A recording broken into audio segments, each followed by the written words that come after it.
felt as if you almost made hard work of it in the end because you had so much domination and it felt a little bit nervous until it was 2-0. But, what was your thoughts, Andy? Well, very happy. Obviously, winning the Champions League is always very complicated. Keeping another clean sheet.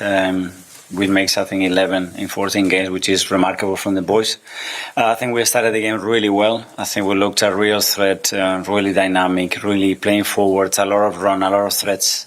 Generated the goal and another 2 or 3 big chances, and we don't put them away in this competition. You have to be careful. The first arrival, David had to make an incredible save to deny the goal, which you need in this competition as well. And after that, we had moments of a lot of dominance, as you said, and some others that without controlling and dominating a direct play, we got a little bit deeper. And every time they put balls in the box with the crosses, a team that is very, very dangerous.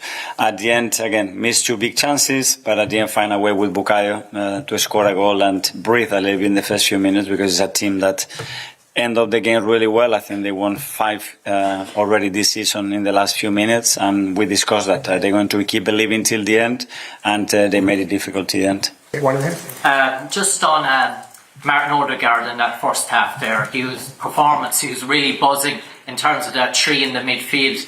Did you give him more licence to get forward behind the front 2 in that midfield in the first half? He's got all the license in the world to go forward, Martin. To play with that freedom and to play with that level of threat, especially, not only with the passes, but the way he was taking the ball, carrying the ball, making runs, and arriving in really dangerous areas. I think he put 3 people through today to score a goal. He should have scored a goal as well. So great to have him back. He played some very good minutes in Newcastle to help us to win the game, and I think today he was phenomenal. Darmish from Sky. Hi, Mikel. Hi. Compared to previous seasons, how much more reassurance do you feel when you turn around and look at your bench? I know a lot's been made of the strength of your squad, but in particular today, when I read the bench, it was really, really strong. Yeah, with all respect, last season we were looking at, we had 5 academy players there that probably never played professional football in the Champions League. So yeah, it makes a difference. Today we decided to change 6 players, I think it was, because I want everybody to really be involved and feel part of it. And it was great. And we had the feeling as well that physically we were dropping because we played a really intense match in Newcastle a few days ago. The ones that they come in again, they lifted the level. They helped us to win the game, and that's great. Tom Fulker, London. Hello, just quickly, is Gabby okay? He came off and Yeah, I think he's going to be okay. Yeah. He felt something, I think it was a kick, I'm not sure, in the first half, and he was a bit uncomfortable. And towards the second half, he was there. He could carry on, but we decided not to take any risk because he's played a lot of games. He's coming from a long-term injury as well, and we need to look after him.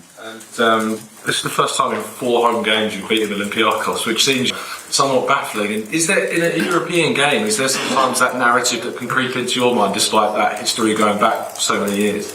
Well, I don't know. There are stats, and hopefully we broke that one, which it wasn't a very positive one. Credit to them. I think the atmosphere they create as well with the away fans, I think it was incredible. I talk about the money, which I know really well. It's a team that through their simplicity, they become really, really efficient at what they do.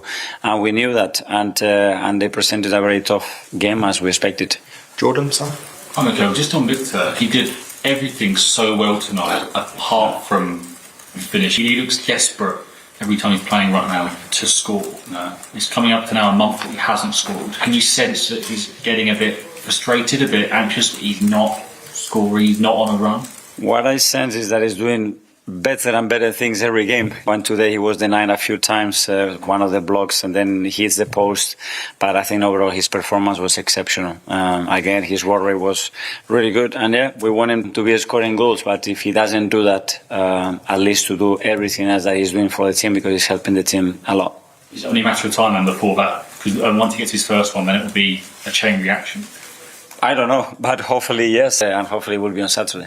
James, CBS. Just leaping back to Martin, in that first half in particular, he was really aggressive and forward-looking with his passing and adding the pace. Was that a deliberate ploy about getting maybe the best out of Victor and Gabby when he's got those runners ahead of him? He must be eyes lighting up. I think we have to play in our qualities, and when we have a front three with that pace as well, with those timings in the runs, and we have players can activate, and we have to do that 100%. He did it in Newcastle. I went a few times in 15 minutes, and that's the game that I won from him. Islam Daily Mail. Mikel Arteta, of course, got his opportunity today after being on the bench this season. Having started a lot of games last season because of injuries, how impressed were you with the fact that you came in, slotted in and put in another good performance? Very good. I think he played a really good game. Every level defensively and attacking, and he looked really focused. He understood really well when to take chances, when to keep the game flowing and very simple. And I'm very pleased with what I've seen today. James, yes. Mikel, just on Martin Odegaard again. We know how much he feels that sense of responsibility as captain, but how much of the challenge for him is to take that, but also play with the freedom to be creative and be that kind of heartbeat of the team at the same time? I think that creativity part is his nature, so it doesn't bring any pressure to him because it's his best ability to generate things that not a lot of players can do, and he has my total freedom from my side to do and to explore and to take risks and to feel the movement and where he needs to generate those spaces, and I think he's certainly done that in the last 2 games. Last two, Alex from BBC. Mikel, on the strength and depth, how important is it not only to have the options but be able to protect players like Declan Rice and Bukayo Saka because the amount of games they play? Yes, especially with Bukayo because he comes from a long-term injury. He played 45, 60, 70 minutes in a really short period, and today it was more risky. So we decided to keep in. Gabi did really well, I think, on the right as well, and with Declan because he had some incredible outputs 3 days ago. He's played so many games. He's going to have to play so many games as well. And it's great to have someone like Mikel come in and perform really well. And we need a different profile, bring him in on the pitch. Hi Mikel, congratulations for the victory. Thank you. How do you feel like playing against Mendilibar? He was your coach when you was 14. How did you feel? Well, great to see him. So glad that he's doing so well. Very happy for him. And it's strange at the same moment because he was my coach. So when you have to play against your former coach, it's always something weird. I'm getting older, which I think is good. I learned a lot from my time with him, and it was a good experience. Thanks God we won the game, and wish him all the best.